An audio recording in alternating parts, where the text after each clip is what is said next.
Welcome to the Location Shots podcast with Andrew, and Andrew. This is our first podcast. No expectations. Welcome, Andrew. Welcome, Andrew. Hello, hello. It's good to be here, Andrew. That's what I said. God, same name, same thoughts. Jeez. This is how this podcast is going to go. You know what? I know one thing that I would like to talk about, and it's the three Andrews thing. Okay. You want to bring that up straight off the cuff? Yeah. All right, fire away. Why not? Everyone is making fun of us. You know that. Sometimes you just got to take... Not in that way, not in a bad way. But it's like the three Andrews, did you plan this out? That sort of thing. We did not plan this out. Let's just set the record straight. Yeah. What's your real name? My real name is Andrew. What's your real name? It's Andrew. Okay. And likewise for myself. Just to clarify, because people think I've used that in the employment agreement that you have to keep calling yourself something different. Secondly, I've been called Big Andrew, AndrewI, Andrew 1.0, AndrewP, AP. Anything under the sun. In fact, after our welcome video that we did, like they get to know us, people call me AP now. Yeah. I don't know if anyone calls you AT or AV. No. Not that much. Actually, one or two have said to me, who are you sending, AV or AT? So that's stuck. Really? Well, it's the power of social media. What did she call you today? OG Andrew. OG Andrew. OG. So that's cool. Jeez. Yeah. We're not going to mention names of any clients today. Today's just everyone is missing. Everyone's Tell just me off camera. Yeah. So I like to identify everyone as their own individuality. So it's AndrewV, AndrewT, AndrewP. And as long as there's no insulting words or names, I'm sweet with that. Anyway, so this is our first podcast, as I said. No expectations. We are podcast versions so far. So let's just talk about what we do and hopefully people get to know what we're about and, you know, how well our humour is. Yep. I know I've got dad humour. Perfect. Oh, we love that humour. Yeah. See, you haven't been nice to me for that. How was the week been? It's pretty chill, actually. The rain was a welcome surprise. I actually enjoyed it. So. When you were taking photos? No, just in general. I love the rain. I do. I can't wait for winter, but not if it's going to destroy the week. The business, yeah. It's tough. I mean, we can always Photoshop blue skies in photos. Much harder to do with videos, you know. Although I have seen some pretty cool AI stuff that's coming out. Oh, yeah. That you can replace skies. FYI, we haven't started doing that yet, so please, no requests for it just yet. But in beta, there's a lot of stuff that we can do. Oh, that's very interesting, actually. Yeah. AI has come a long way. Let's talk about that. AI. I mean, it's starting to creep into our business, and I definitely want to delve more into it. But I feel that it's still very, very new. It's a fad, but it's not. You know, it hasn't really proven itself just yet. I don't think it's a fad, actually, and. Because I had this discussion with a lot of people that I know, and they're like, "Oh, AI is coming to take our jobs." For me, it's more like an assistant, actually, like having a tool, an assistant, whatever that you can use every single day. And like any other new tech that comes out, the ones that learn how to use it are going to stick around the business, and the ones that don't adapt, pretty much. Can we say fucked? Absolutely. Yeah, they're fucked. Absolutely. Yeah. So it's the same with any other. Ready, say it. 1, 2. Sorry, I'm still working this thing. No, it's good timing, guys. 1, 2, 3. All right, I'll get better.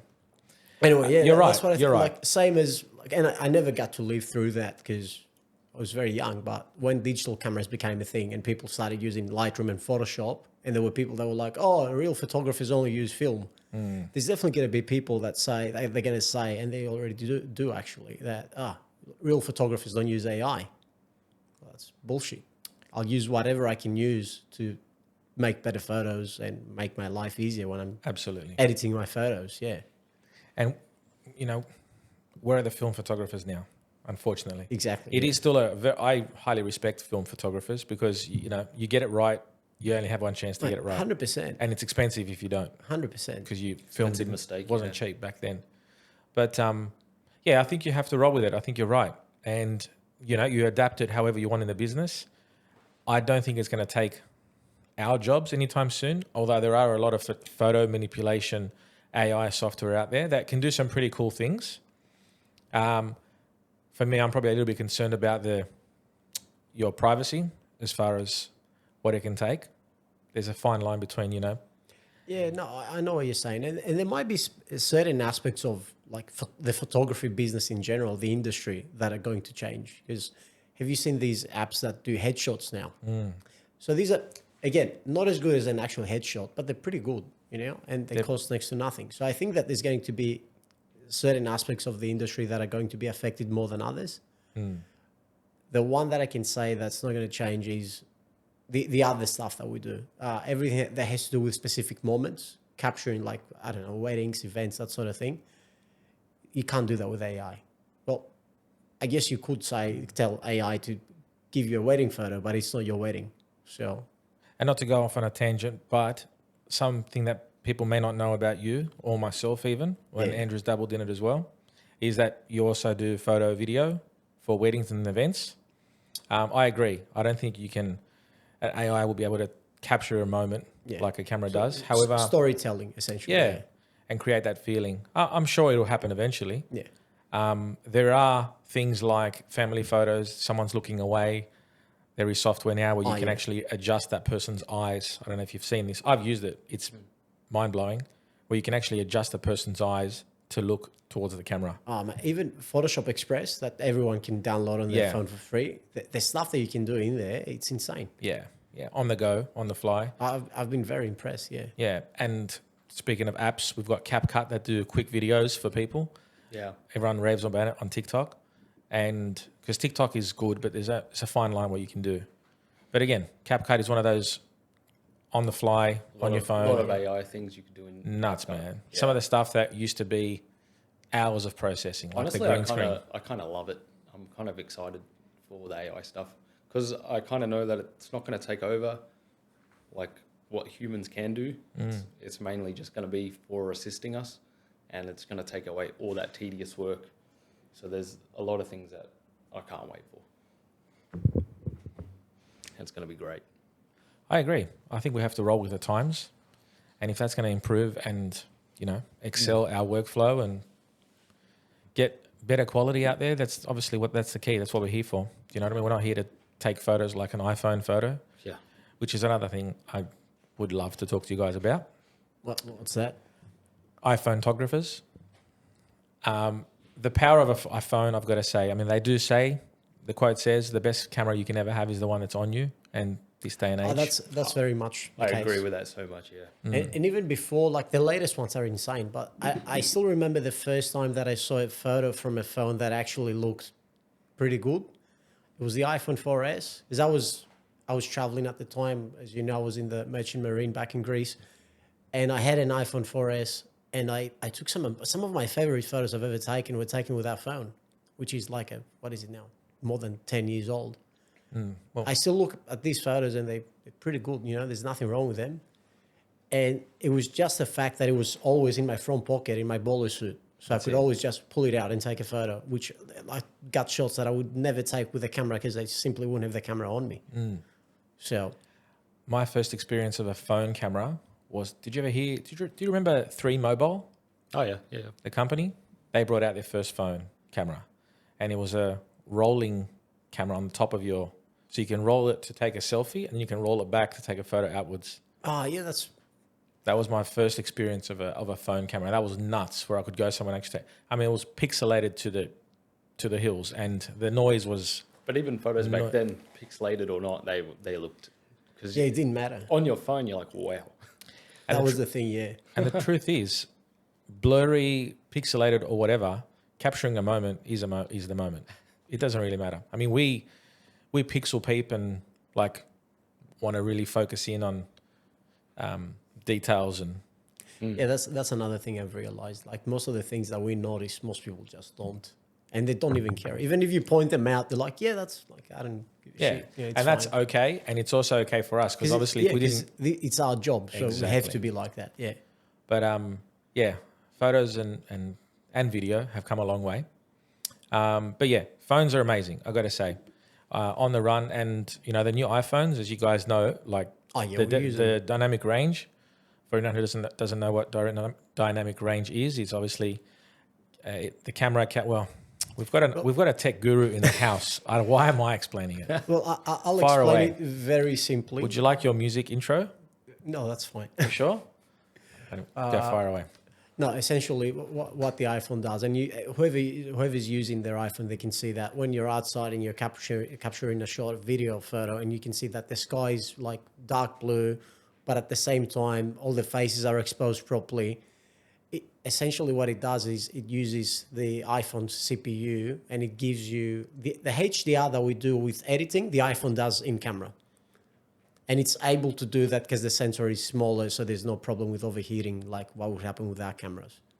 There you go. And dynamic range is our eyes, for example. I guess an example would be when you're inside and you try and take a photo of outside. Yep. And then you're like, why is it so dark inside and so bright outside, or vice versa? But new cameras on your phones. Yeah, so essentially dynamic range is going from the darkest shadow to the brightest highlight. That's your dynamic range in your camera, pretty much. And seeing all the detail pretty much still. Yeah. Yeah. Enough about iPhones because I'm a Samsung guy. Well, phones in general have come a long Nuts. way. Yeah, I've got to say. Real estate, that's what we're doing, guys. Obviously, most day to day, we're doing real estate. You mentioned about the weather. We talked about, how much we can and can't do. What are some other things we can talk about, I guess, in the real estate, photo, video, media world? Should we get some virtual furniture pictures up? I'd love to, but I don't. You don't have any? I don't have any. But let's talk about virtual furniture. Maybe I'll tell you what I can do. When we edit this, I can pop up a few photos while we're talking. Because what could be cool is like you flick through it and we're like, that's virtual furniture, and you go to the next slide and it's furniture disappeared. You're like, you're wrong. So we can have a competition of Maybe something is like it that. VF or is it not? There you go. That's a That could be side. Cool. Well, for the sake of this conversation, I can put up photos. So we'll talk about virtual furniture, and I can post up the photos on the overlay in the video for anyone listening to it. Just imagine it, because that's not going to happen. Well, yeah, if you want to talk about VF, like what's your, let's say, not so much your take, because I know you're all for it. I am. But in your opinion, what is it that how does it enhance a photo to use the VF in terms of? So it's up to it's in the eye of the beholder as far as how they're viewing it. A lot of people have given us feedback that people are disappointed when they get to see the property and the furniture's not there. But for me, the focus is on that first part of what they said, when people get there. And that's our job. Our job as the media guys is to create something visually enticing for prospective buyers and tenants to come and have a look at the place. And I mean, you're not buying the furniture. You're like, Exactly. So unless the property says, it's furnished, it entices someone to go and have a look. And if the furniture's not there, I personally, this is my personal view, I don't think someone's not going to be interested in the property because the furniture's not there. Unless the property itself, there's negatives about the property that they don't like. But walking into a kitchen, hypothetically, if this was a vacant shot, it's a big kitchen, right? Look, this kitchen specific, I think it would still look good without VF. Yeah. Because it's got a lot of details and everything. My opinion is it makes a massive difference when you have a very plain unit.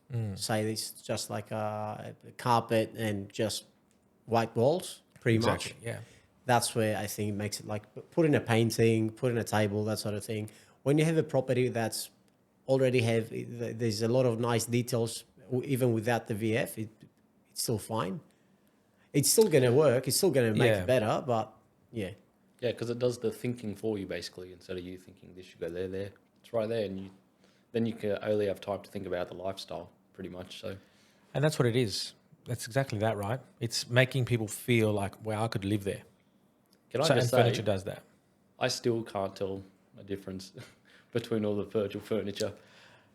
Mate, so the software's come a long way from when I started to now. It's so when virtual furniture started, and a lot of agents that we work for, like, oh, virtual, no, we never want to do that. We used to do that and it was horrible. Because when they used to do it, it was someone with Microsoft Paint or whatever, just picking up a table and sticking it there, and it looked like it was floating. It was only a few years ago there was an agent on the news or in the online I saw that. It was all over Instagram. that had MS Paint, literally a couch. It looked like The Simpsons, right? So yeah, horrible. Looks shocking. But if you do it in a tasteful way, where not only is the furniture appropriate to that region, not to boast about what we do, but our designer is here, not overseas. We take inspiration from current furniture places, so like King's Furniture, Freedom Furniture, all that kind of stuff, and get an idea of what furniture is in. So whatever contemporary, because people use the word contemporary and it can mean a lot of things to a lot of people, it's still Australian furniture. Reflections, for example, is a big thing when you're putting furniture in. It's not just about the right piece of furniture, but having the right reflections and having the right shade and shadows. There's nothing worse than having no shadows under a table. Like, it's impossible for... Yeah. That's not probably impossible, the biggest giveaway. No shadows. Yeah. And it's also about the perspective and the angle and what looks right and what doesn't.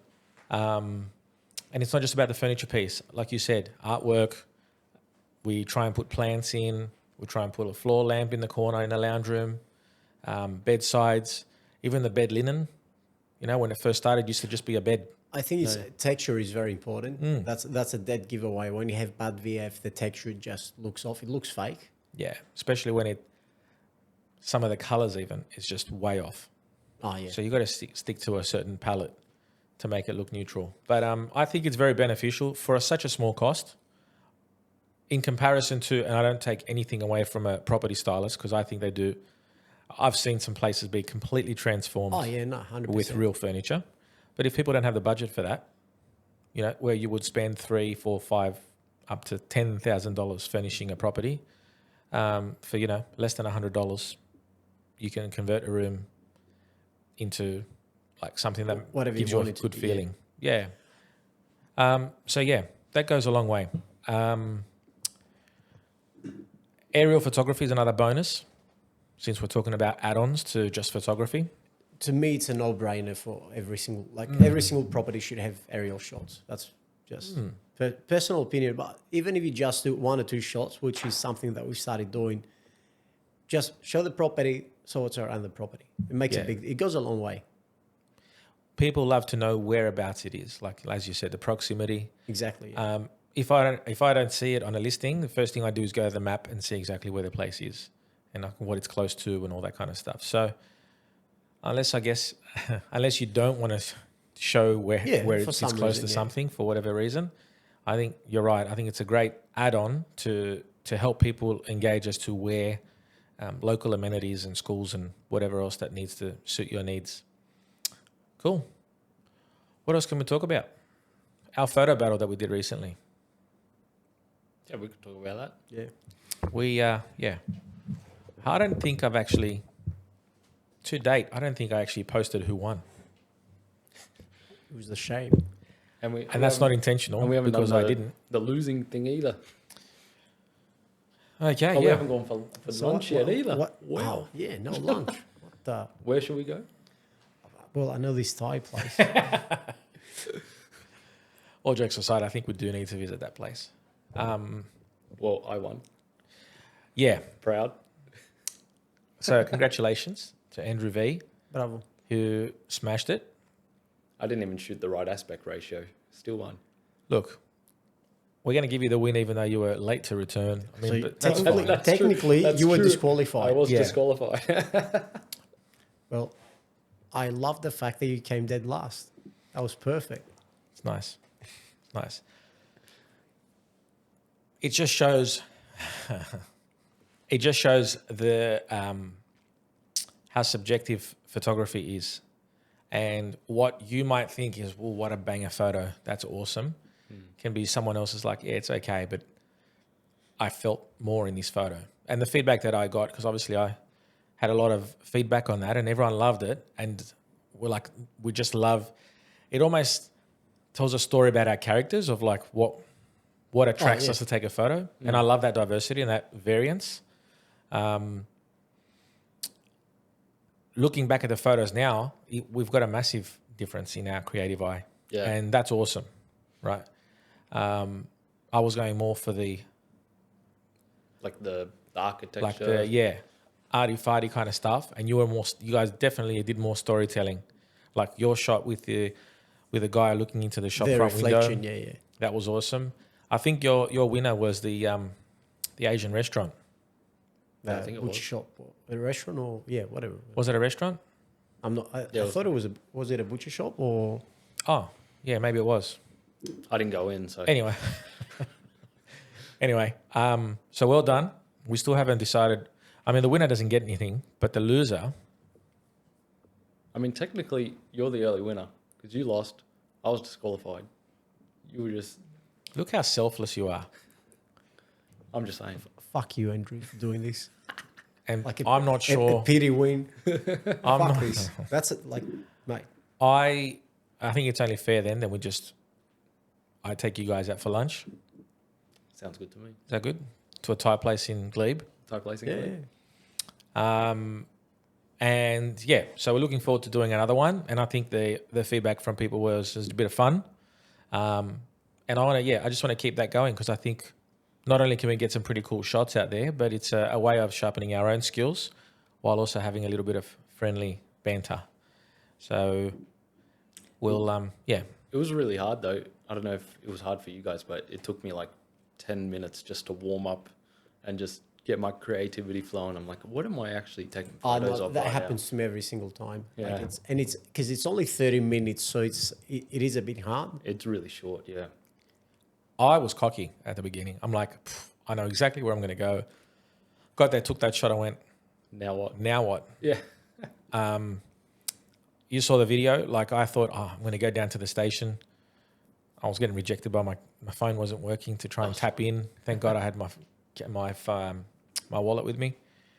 But yeah, it was, you're right. Half an hour isn't a lot of time. And I think we should keep it half an hour because you can do it longer, but The only thing that I would probably change, and that was the feedback that we got from one of our clients, was that I think one photo for each person is the way to go instead of three. Because many people were like, I can't even go through like... Half an hour is probably good then. It's just one. half an hour, one shot. Well, that's the thing. Like, if you think about it this way, it takes you a bit of time to warm up. So you get a few shots that you're not like necessarily happy with in the beginning, but you're just hunting for the one that's going to be your best shot. Banger. Obviously, everyone knows what we do, but I love for people to get to know about who we are. Is that me? Oops, sorry, that is me. So let's talk more about that. So let's go youngest to oldest. Oh, so where we So started. AndrewV, what got you into photography or videography or that field? I actually remember the day. It was in cinemas. I was watching 22 Jump Street. I'm pretty sure it was 22 Jump Street, and it was like the opening scene. It was the shot where they're on the rooftop in the car.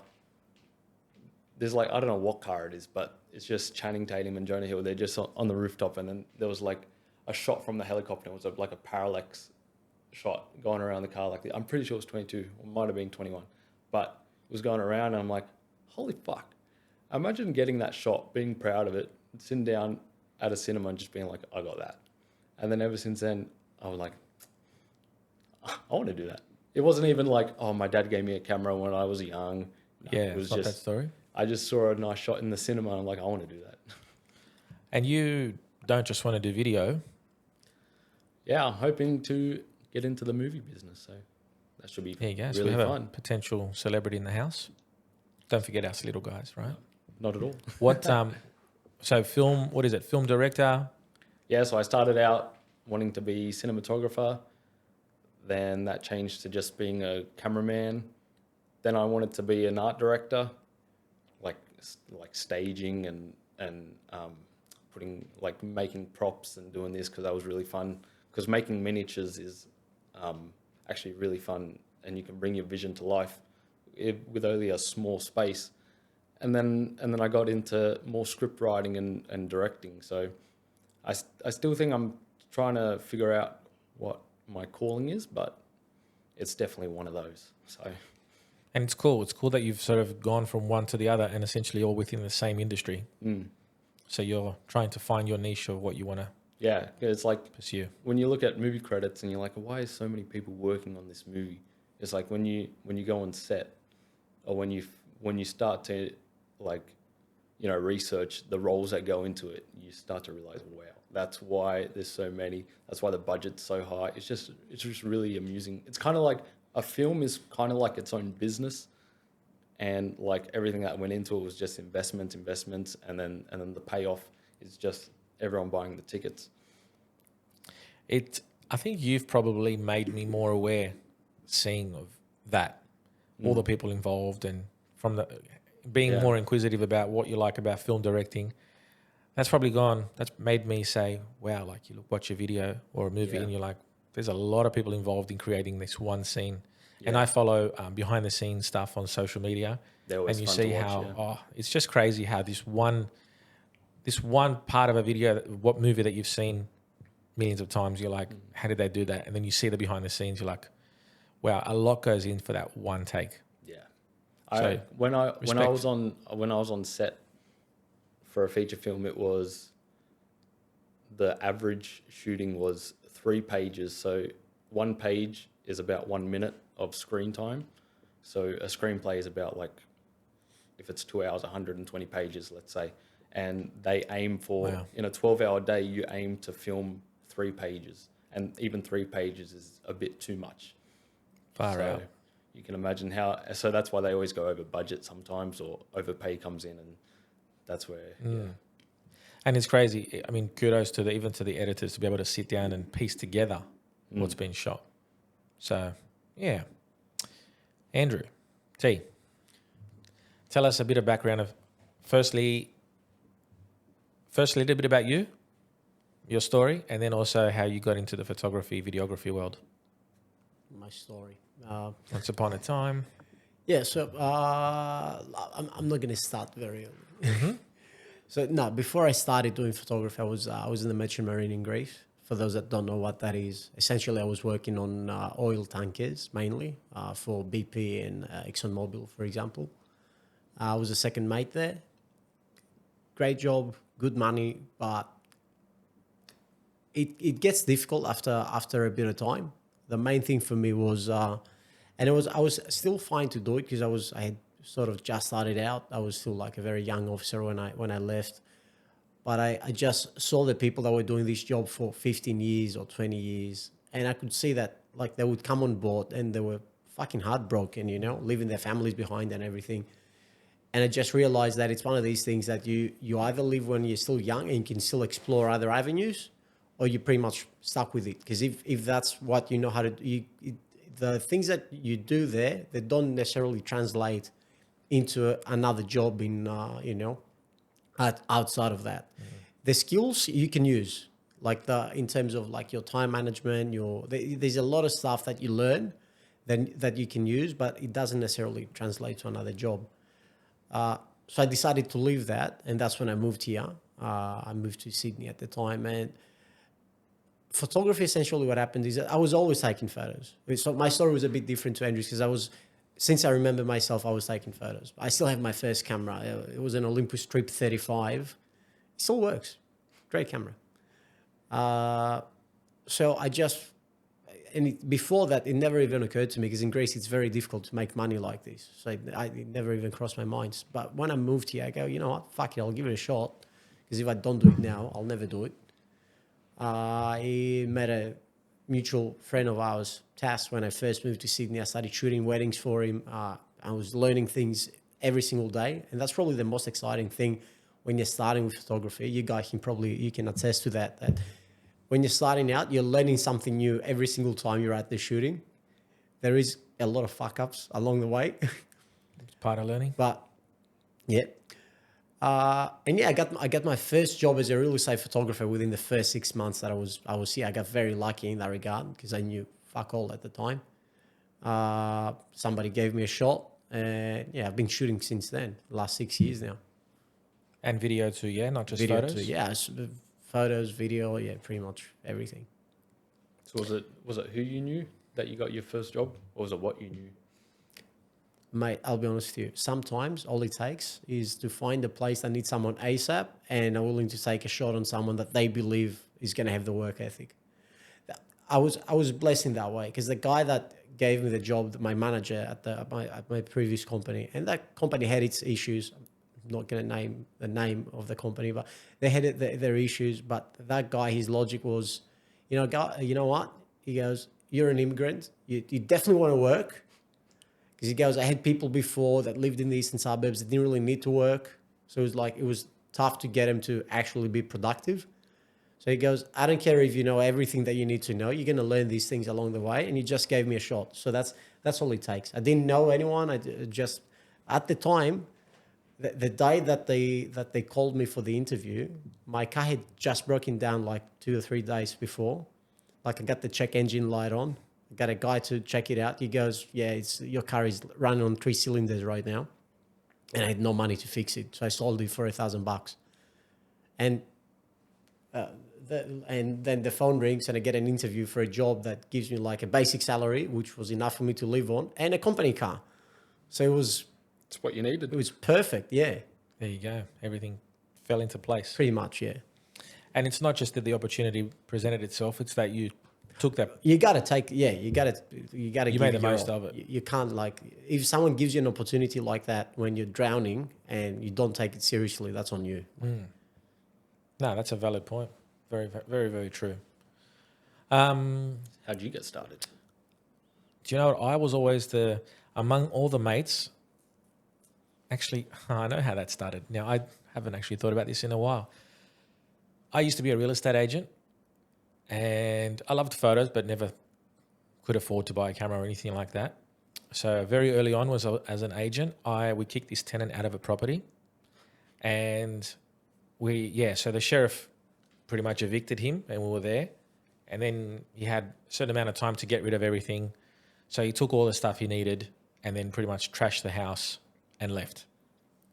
So I had to go in there and organise people to, remove all the rubbish and start fixing the place up and things like that. And while they were removing all the rubbish, I was there and I just came across this camera. It was I think it was an Olympus, funny enough. How is it? Even What is Taz, it? you started with an Olympus. Is that right? Yeah. Oh, that's freaky. I'm like, okay, cool. And I tried to turn it on, wasn't turning on. There was no battery in it. No, I couldn't find the charger. But I'm like, wow, my first digital camera. Oh, you just took it. So I took it because I was going to throw it It out. didn't belong to anyone. Well, it didn't, I think.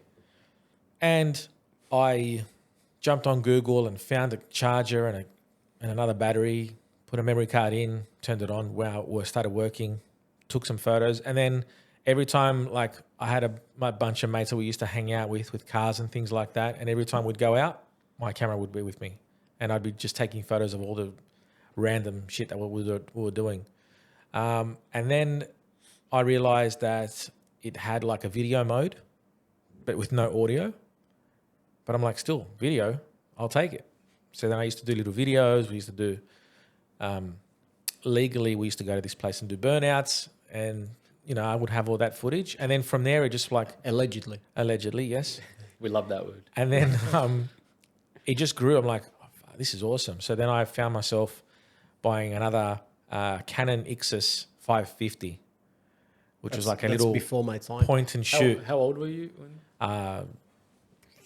19. Oh, geez. Yeah. Yeah. Probably 20 at least. 20, like the oldest 20, probably less. And then that was the one that had photo and video, and I was just a point and shoot camera, and I would take that everywhere. And I just loved it. I loved mucking around, and I used to use Microsoft Paint, and just there was another one called ACDC. There was just all these random cheap ACSEE, like not the band. What was sort of like the first type, whatever you want to call it, of photography that you fell in love with? Like, was it landscapes? Was Cars. it portraits? Cars for you, yeah. Cars. I was just from a kid. I've loved cars. I've I've owned over 60 cars myself. So Wow.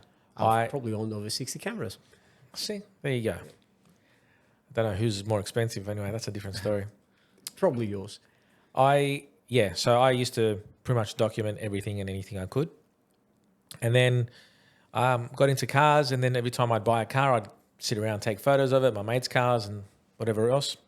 Eventually, I bought my first DSLR camera, which is a Canon 450D, again, while I was still doing real estate.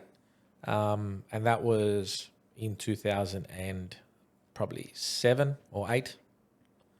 And that's where, like, really, like, you know, kit lens, 2 lenses, zoom lens, wide, you know, I would go to the city, take night shots, and just pretty much just do anything and everything. I was just self-taught. So I've probably learned more on YouTube than I have anywhere else. But well, I'm probably lying. I think going out and taking photos is probably where I've learned. You learn the most on the job. Yeah. In the field. Yeah. Yeah. A lot of people ask, you know, I couldn't agree more. how many times I've had people say, Where did you go to school? where do you go to study photography? And I'm like, your street, your house. There's just so much hands-on experience you need to have before you can get better. Doesn't matter how many books you read. Anyway, long story short, I loved cars so much that a year later, I shot my mate's car and I tried to submit it to a magazine. They rejected me because they asked me, what kind of camera gear do you use? And they're like, oh, that's just entry level. When you go by back then was like the 5D Mark II. Yeah, I think the benchmark for a very long time was, is it full frame? That's what everyone would ask. Yeah. Like, So they're like, oh, kit lens? Oh, nah. yeah, it doesn't really mean much nowadays. So I got knocked back. And then he's like, when you go buy good gear and shoot, he goes, the photos are nice, but just not the quality we want. And I'm like, and that was probably where I turned around. I'm like, you know what? I reckon that's bullshit. Because the quality of the photos were good. And in the magazines, I've seen the quality. I was buying magazines from as young as I can remember. And I'm like, I'm going to give it another go.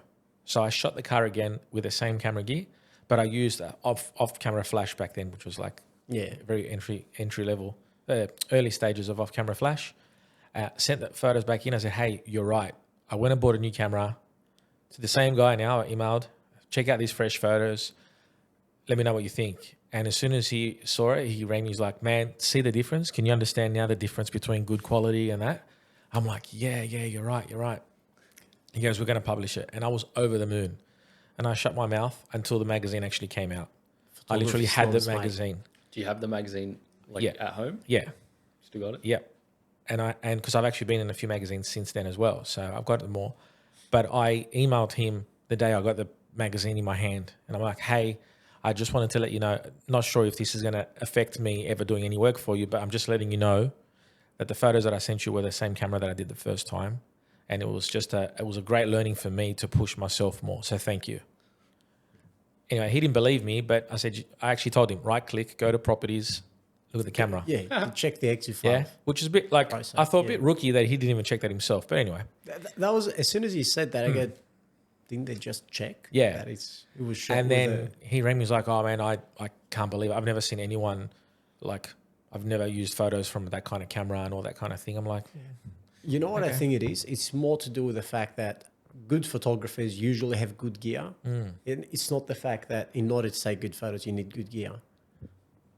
Well, all you can do is do your best with what you have, right? And that's what I did, and that was a great example of that. And that was true back then, and it's even more true nowadays. Yeah. Like, I see the cameras nowadays, and even the cheap ones are amazing. Like, you can't really, if you know what you're doing, it doesn't matter what you're shooting with at this stage. It's more of a personal preference. Have you heard of the matte box effect? If you put a matte box on your camera, you can charge clients more because it looks more professional. Partially that's true. Look, I've seen photo shoots happening around me where you see the final product and you see the whole production of what they've done. And I'm like, why? You know, you could have done that simply. But I mean, it's a learning for me that sometimes you got to show that whole production of, but the reality is, that's as the you beauty said, in the behind the scenes. Yeah, that's right. But for me, that excelled my car photography world. I started hiring studios and bringing cars with models, cars, motorbikes. I did all of that for magazines while I was still being a real estate agent. And then I got into, I shot my friend's birthday, then my cousin's daughter's christening, and then it slowly went into like, I'm loving events. And events is where obviously I was getting paid better. I did one wedding, then I shot my friend's wedding, didn't charge them for it because I was just, I just did it just for the sake of doing it. They loved it, I loved it, and that just kicked off my wedding photography career. And that was 2010. And it wasn't only until, 2015 that I decided that I love photography more than I love real estate. So after 15 years of real estate, I left that and I pursued photography. But yeah, I couldn't just be a wedding photographer. I couldn't, sit around Monday to Friday. So 2015. So when I moved here, you had started sort of recently at the time, like 3 years in. Yeah. Pretty much. When did you move here? 2018. Yeah. Yeah, so... Yeah, that's very interesting, yeah. 2015 is when I was in year 11, 2015. There you go. Great. Makes me feel really old now. Thank you. But yeah, that's when I started, that's when I actually purchased, I don't know if you know this actually, but location shots I actually purchased from a family friend of mine. She was looking to go into her field of conveyancing and things like that. And it just happened to be that we were talking and I was talking about wanting to do something else. And she's like, well, I'm going to get rid of my business. So that's how I started. I didn't start cold turkey. And then from there, I've grown it to, I guess, where we are at the moment. And yeah, that's pretty much my story. It was a much longer story than yours. So you started as a dirty real estate agent that got his success off someone else's misfortune. Wow. Well, Hang on. Just to clarify something. Sound effects for that. Far out. The only reason why Andrew said dirty real estate agent was that because he stole the camera. Hang on. Ready? Hang on. Oh, sorry. That's what that was. You stole the camera and that got your career started. As far as photography goes, yeah. So if you didn't steal that, who knows where you'll be. Mate. Classic property manager. So it is good to commit a crime. If you're thinking about committing, you go. What the fuck? Prime example, right here. Jesus Christ. Steals cameras, does burnouts. First episode, and it's going to be... In the last. It was alleged. First and last. Allegedly so. Allegedly, yes. Yeah, look, wow, were you in year 11? 2015, yeah. Oh, my God. That just sort of... That sunk in a little bit. He just realised, what that means. What would you say is the biggest change you've seen in photography, other than technology? Technology is probably the biggest. Definitely now everybody's accessible to it. Now that there's Instagram, TikTok especially. If you wanted to take a photo, you had to pretty much buy a camera.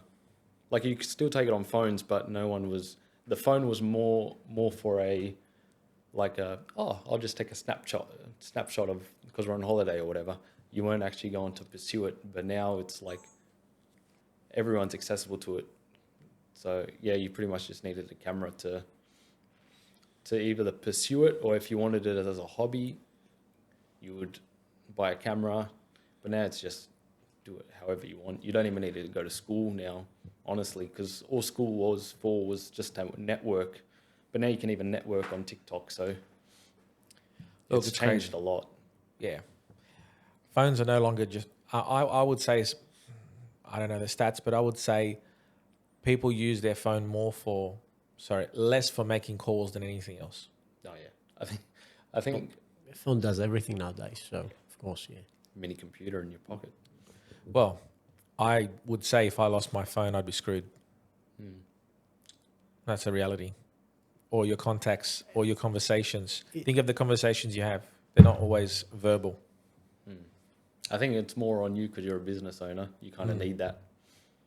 To me, it's like just personal stuff. So, look, if I didn't have the business that I do, like, based around this industry, I probably wouldn't even want social media. Because let's chat about social media. I hate social media. I'm actually sick of it. It sucks. It's ironic that we work for in what we social do, media. you can't just say, you know what, screw it, I'll just close my Instagram page. It's like, I'm a photographer. Where can I see your work? What's your Yeah. Instagram? Well, I don't have an Instagram. Yeah. Like, It's weird. it's like, it's Because that's your close to business saying card. that I don't have a camera Yeah. at this stage. Well, that's you know? your business card. Yeah, What do you- exactly, yeah. I want your details. Gone are the days where I want your details. What's your card? Give me a card. It's what's your Instagram Oh, yeah. handle. What's your Instagram website? Maybe. I don't. Yeah. I don't. Even if you Even give someone your website, I think they just go to your Instagram at this stage, Yeah. which is a shame because websites are better. It usually goes check out Instagram, and then from the Instagram, if you like them, website. Exactly. You go to the website where you can When see you the rest. say that you hate or you dislike social media, Just like, yeah. when you do watch or scan, scroll socials, what is engaging to you? What will make you stop and watch? Well, you can definitely tell when someone's fake. I really don't like people that are just disgenuine, and you can kind of tell straight away. I think pretty much like everyone can pick up on how fake everyone is, and they're just trying to put on a character just for their job and this and that, and it's just, I don't know. It's like, is that what we're really living for? Just to impress someone that you're never going to see on the other side of a phone? It's just, yeah, it changes people too. I don't like it. How about you? I definitely agree with that. For me, there's a few different things, and I think that in the last couple of years, it's actually become worse. And it's funny you mentioned TikTok. I actually don't have TikTok, but the way that it works, like with the sorts and everything, YouTube is doing it now, Instagram is doing it. I don't like what it does to your brain, pretty much, because I found myself.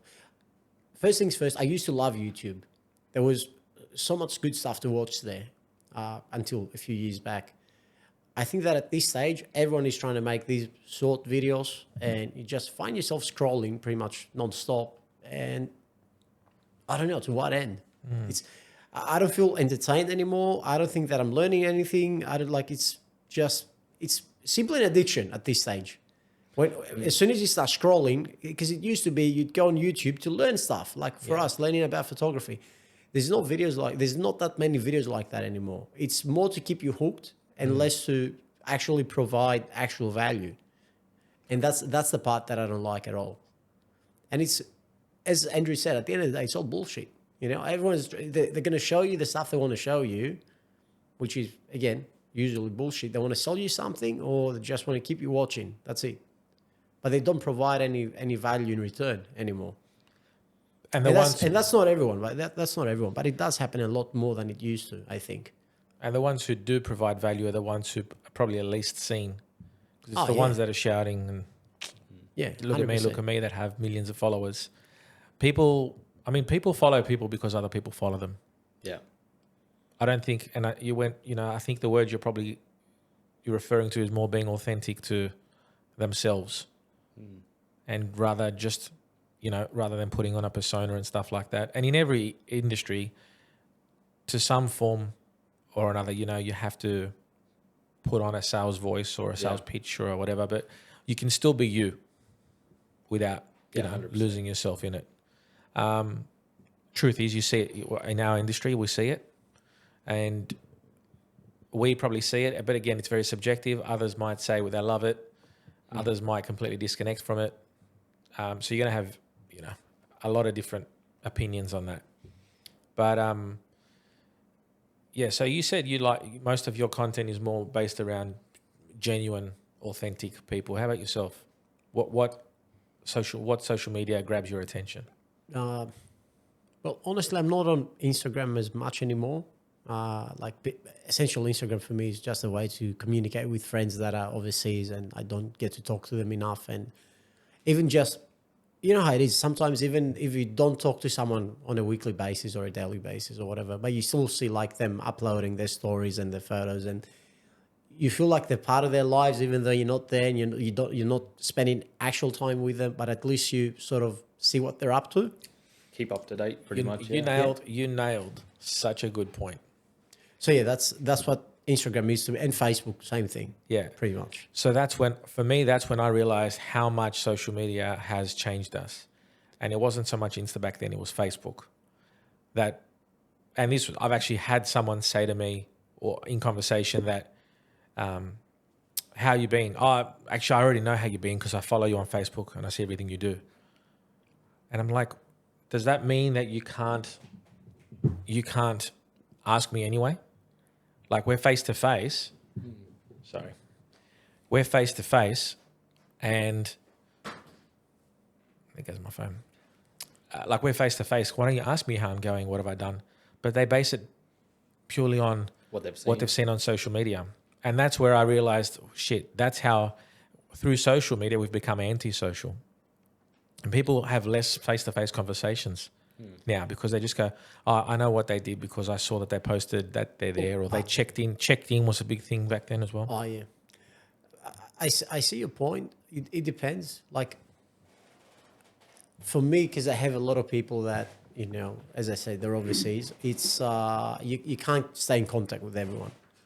And I guess these are the people that under any other circumstances I would have probably lost touch altogether. So that's I would say maybe the positive side. I'm not sure. Definitely. Yeah, because I'm still going to message them every now and then because it's a lot easier to just send a text and say, hey mate, how you been and everything. Is time difference is not an issue there. You can send a message whenever you want. They can reply back whenever they want. So that works. Well, if you had to call them, it's a lot more difficult when you have like a 9-hour time difference. But not if it's someone that you lives 20 minutes from your house. Well, that never happened to me, to be honest. Like the people that I considered to be close friends, they're the people that I would talk to, if not every day, at least every week. And I still have like my best friend from Greece. We don't speak on the phone every day, but it's close to like every second day pretty much. Yeah, that's cool. That's really good. And if we find ourselves not talking on the phone for a week for some reason or 10 days, oh man, what happened? And then we pretty much talk on the phone every single day for 2 straight weeks. Yeah, that's cool. That's really good. And that's rare. Yeah, look. Because social has created that. Oh, yeah, 100%. And look, to be fair, I don't share anything about my life on social media. A friend of mine actually mentioned it to me the other day because I saw her after a very long time. She's been busy with work and everything. We went out to dinner. She goes, I have no idea what you're doing. Because you upload, she goes, you post stuff from like shoots that you do and everything, but you don't upload anything from your actual life. And I used to do it. I don't know. It was not even a conscious decision to stop doing it. I just sort of, I don't know, maybe got bored of it. It probably was an unconscious decision, but Yeah. with a conscious intent of saying, why am I putting this stuff out? I don't even know if that's what it was. Sometimes, you know, you do things because you like them at the time and then you just get bored of them and you stop doing them pretty much. Where do you see for like, let's say, let's talk more because we do obviously do content work and stuff like that. But as far as our real estate media game, where do you see things going as far as like where what's the next level of what will be on offer? I mean, we're doing the FPV video, drone. We're getting a bit creative with where we're flying the drones and stuff like that, on how close we can get from inside and outside. I think that's a pretty cool, taking that drone to another level of not just having one drone photo from up high, but actually getting really in the house and through the house and things like that. What else do you think? I'll go. There you go. Do you want to go? No, I've got nothing. Oh, cool. No, look, honestly, I think that there's already been a massive change in the industry because I remember when I started working and I was looking for a job, I would go and seek and there was like 2 jobs in photography in general. And if you check Seek now, there's like 60 jobs for creatives in general, not a photographer, photographers, videographers, what have you. And I think the main thing that's changed, not just in the real estate industry, pretty much any industry, is that photography and videography has become not just important, pretty much paramount to the success of any business. Any successful business you look at, they do their own photography and videos. So there's definitely going to be more and more of that in our industry as well. The thing that I don't know if it's what I see happening or what I hope is happening, is that obviously when video started, and we had that conversation in the morning too, it's all about the performance of it, you know, like presenting a property, it's a bit of a performance. What I've started to see from a lot of successful agents too is more I don't know if they're actually more honest, but they definitely look and feel more honest, the videos. They're a bit more rough. They're not necessarily like, oh, let's find the best light and the best of everything. It's more about the process too, about what they do, how they do it. Like, I don't remember who he was, but you remember watching the video he was doing, showing the property, and by the way, there is a house, and he's moving the house out of the way. You know, they didn't cut that out. They left that in. So I think it's going to be more about the people. That's what I think it is. Because we're past it. We can do all the gimmicks you want. We can do drones. We can do like weird gimbal shots. We can use the best cameras. But at the end of the day, it's all about the person that's in front of the camera. And how they connect with their audience. So the main thing I think we're going to see changing is that we're going to see a lot of agents trying to become better in front of the camera instead of just being like, oh, make it look fancy. Because the first videos, I think that you wouldn't even have the agent talking. You're just doing B-roll of the property. That's how we with started. music. Just and a slideshow of the house, pretty much. Pretty much just a few detailed shots and with a bit of music, and that's it. And now we're having a lot more willing and So we committed went people to from do that more. to people talking in front of the camera, but it's still, as I said, a bit of a performance. And I think it's going to, we even have documentaries now or series, whatever, about real estate. So that's where it's at least, if you ask me. Yeah, I think, and you touched on it too with authenticity and just being able to deliver a more personable message rather than selling it, you know. Like, I would find it interesting if we can do like a shoot of watching the stylist stage a home and the agent telling them where to put this and that and that. Like, I'll find that more interesting. There's one agent, and I said I wasn't going to comment, but I really like what he does, and his name is Charlie Toomer. He does videos where he will do a behind the scenes of like the painters are in, the stylists are in, getting everything ready, and there's almost like a lead up. It becomes almost like a movie trailer. Yeah, pretty much. And that's awesome because you're not just going bam. Because it creates that story. There's this bogged up, painted, filled up, dolled up kind of house ready to go. They're actually showing the process of we've just had it painted, we've had carpet, we've done this, we've done that. So they've actually made improvements, which is value adding to whoever's buying it or whatever. And then they're showing the process of styling, getting it all ready, making sure everything's clean, tidy. And I got to say, his videos are engaging because they're not just that, like you said, that final product polished. Yeah. Look, I've seen it on our socials that our sort of casual videos trend a lot more than our polished, hey, look at this professional photo we've done. And that's because people, I think, are invested more in the process now and how things are done rather than that shiny new property that's ready. So, yeah, I think you're right. I think we're going to go down more that path. And I don't know how you guys feel about it, but for me, I'd much rather be shooting that kind of stuff. Oh, yeah, 100%. Oh, yeah, 100%. Because it gives us this sense of a bit of we get creative with it too, and it's storytelling, which is down your alley. We've got a potential future filmmaker from Hollywood here. We can make short films with the agents. That'll be great. I think it's good. The only problem is you've got attention span.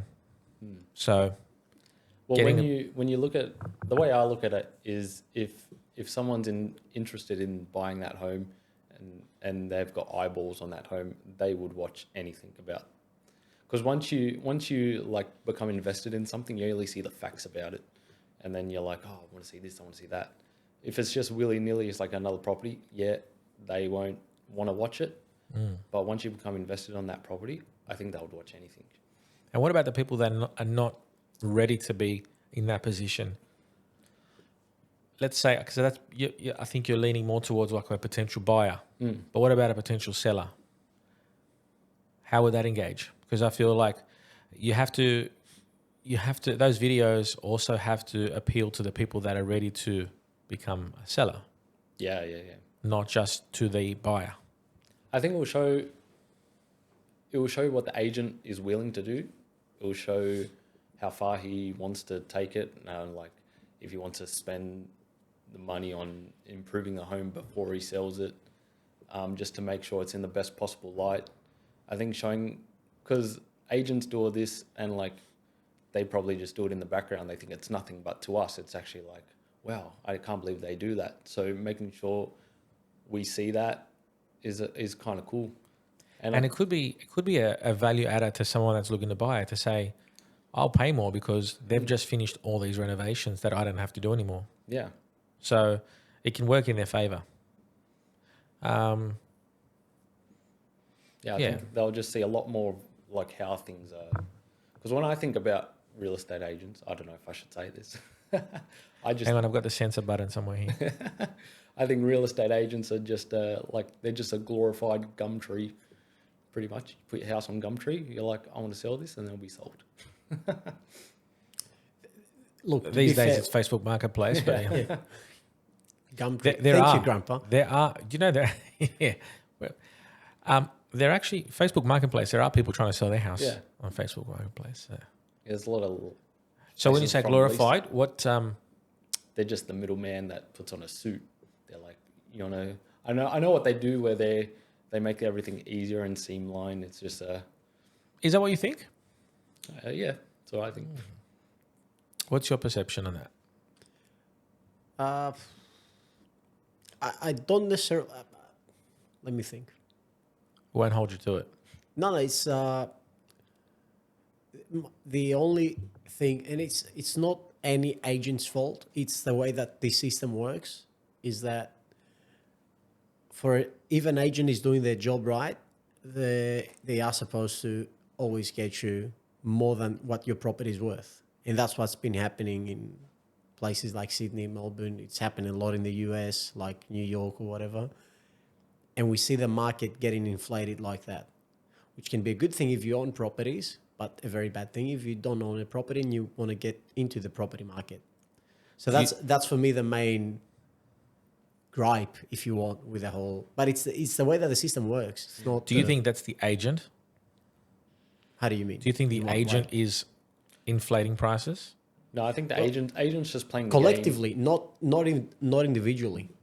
And the property market in Australia is different compared to what I'm used to. For example, in Greece, you buy your property or you build your property, and you hold on to it for as long as you can, pretty much. Yeah, and even if you buy more properties, you hold on to them as well. In Sydney especially, because even other states were a bit different. It's all about the turnover. Buy a property, keep it for 4 or 5 years, make 100 grand, whatever, sell it. So that's the way that the entire system works. And that's what agents rely on, the fact that you're going to buy your property and you're going to sell it to either buy another one, a bigger one, or sell it to make a profit, and then someone else is going to buy it and do the same thing. And it helps that our market is still going up and up and up. Having a bit of agent background and experience, I would probably not fully agree with what you said. Because I feel that there are a lot of agents that are doing what you're saying. And I guess that's probably what some of them have. They say agents, like real estate agents and car salesmen and all that kind of stuff. I think there is a minority that spoil it for the majority. Where a true agent shines is in not a crisis moment, but in what they get paid to do, as far as a selling agent, I would say, is at a time where either things are tough or there's a potential deal on the table. It's about how they can, like, their negotiating skills is essentially what you pay for. Yeah, I wouldn't take anything away from them, because if you put me in that position, I would fail. Yeah. It's not for everyone. I think it goes back to me and the fact of being like fake. It's they're putting their morals on the line just to put their foot over the line type thing. That's probably where I would not be able to do anything they do. Yeah, look, that job isn't for everyone. Not to say that it's not it's not hard. It's very hard and it's very competitive. But where I feel you pay them the money is when they negotiate the best deal. Yeah. And that's the difference between quality of agent, where someone's going to get an offer and say, mate, look, you should take this because that's the best I can do. Or I'm going to squeeze as much juice I can out of this and get the most for you, and be able to up for the upside for the vendor. It's good, but then obviously for the purchaser, they're going to squeeze more money out of you. And as you said, there's a cycle. So one day that's a purchaser, but in 5 years, he might be the one helping you make an extra 30, 40, 50, 100,000. So I think they are worth their money. Where sometimes you feel it's unjust is when property will sell itself, they run a 4-week campaign and boom, they've got a 30 grand commission check. But I guess the question is, if you try to sell it yourself, would that process be as smooth? Not at all. And I guess that's where you pay. But it's a very interesting topic because so many people have different views on it. Yeah. But it depends on what part, and you mentioned this, what part of the property spectrum you're on. Are you a first home buyer trying to buy? I'm sure many people will disagree with us who have a portfolio of 20 properties. And to be fair, what you said about listing a property, doing a campaign for a week and then getting 30 grand, that's a very... Stereotypical. Not response. even that. I can't get the word that I'm looking for, but it's not the right way to look at things, because for an agent to get to the point where they can get a listing, get all the marketing going, do the campaign within a week and sell the property in a week, not everyone can do that. Like if it's actually, I believe that it takes some years to get to the point where you can actually do that. It's like this video that I saw, like I think it was a couple of months ago, where he goes, say, for example, I'm designing a logo for you, and I go, it's $10,000 for your logo. Then you go, and I'll have it to you ready in a week, for example. And you go, $10,000 for a week's work, that's too much. All right, I'll design a logo for you. I'll have it ready. I'm going to work on it for 3 months. $10,000. And you go, 3 months is too long. All right, what if I could design a logo right now that you're going to love? Is it worth more than 10K or less than 10K? And I think the same logic applies to an agent. Like even if it takes an agent 3 months to sell a property, should you get more or less money than selling it in a week? So it's... Well, to me... different ways to look at it, yeah. Yeah. You can say, you only worked for a week. Yeah, but you can go to someone cheaper. It's going to take him 3 months. Yeah. Look, in every industry, I also get that. Yeah. Oh, wow, well, you just made a few $100 in half an hour. I hear it when it comes to weddings all the that's- time, because all they see is like the price tag. They go, how much is a wedding? You go, well, I don't know. If you want to do like the top package for photography and videos, what is it, like over 10K. 10K plus, yeah. 10, 11K. And they go, 11K in one day. Well, you have a 4-people crew that have worked their asses off for a very long time to get to the point where they can shoot your wedding with their eyes closed pretty much. And they can guarantee that they're going to give you good photos and good videos. Because you can go cheaper and, roll the dice. Yeah. Maybe you get someone good that's just starting out and they're cheaper in terms of pricing. Or maybe you get a hack and you're fucked. Yeah. So that's... And they say, let's say it's $1,000. Well, what am I paying for $1,000? Well, you're paying $100 for the photos and $900 for my experience.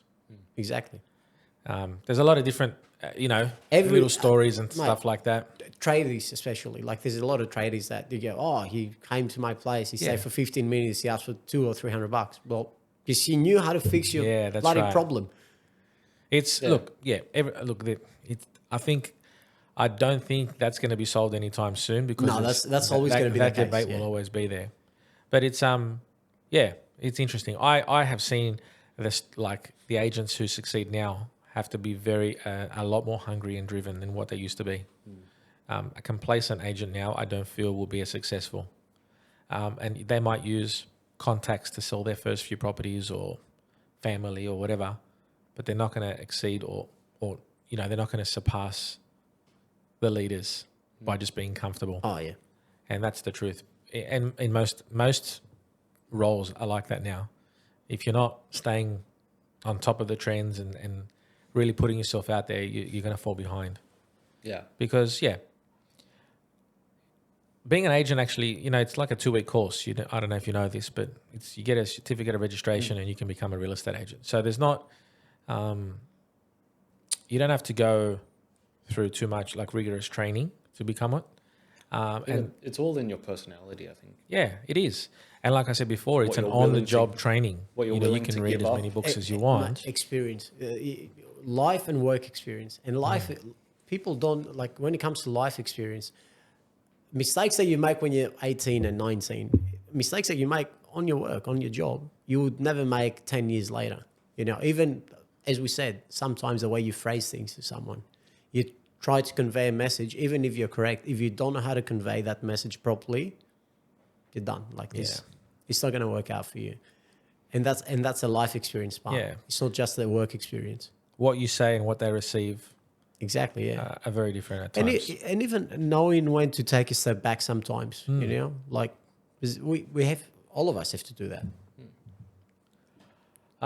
We've been chatting for an hour and 15 minutes. Nice. That seems pretty fluid, pretty Oh, yeah. effortless. So we'll do more of these. But I think we're going to wrap it up now. So thanks, gents, for being part of the first one. This will be a series that we are going to invite other agents to come and speak with us, find out their story, find out more about what they do, how they do things, what drives them. Essentially, my laptop just crashed. Nice. Yeah, it's pretty much about just speaking to people.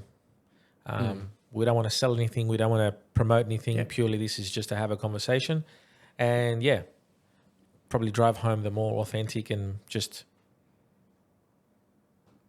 person-to-person conversation. So thanks for joining me, and we'll do this again soon. Thank you. Cheers. See you, mate.